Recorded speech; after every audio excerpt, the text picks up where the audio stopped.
Hi guys, welcome back to the channel. In this video, I'm going to be showing you how to crop a video on TikTok.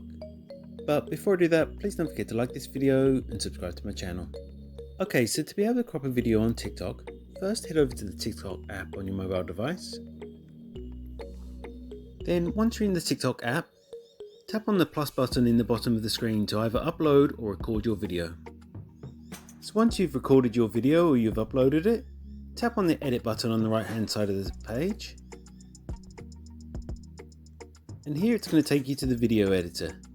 So once you're here, you can see the video that I've recorded. So if I just tap on that one, then I can just go ahead to the beginning of the video or to the end of the video and just drag it back a little bit like this and crop it to the desired point in the video that I want to crop it to. So I can do that at the front and the beginning and the end. And then once I've done that, all you need to do is tap on save and then hit next. And then you can just go ahead and post this video in the normal way. And that's all it takes to crop a video on TikTok. If you found this video helpful, I'd love it if you like this video and subscribe to my channel. Thanks for watching.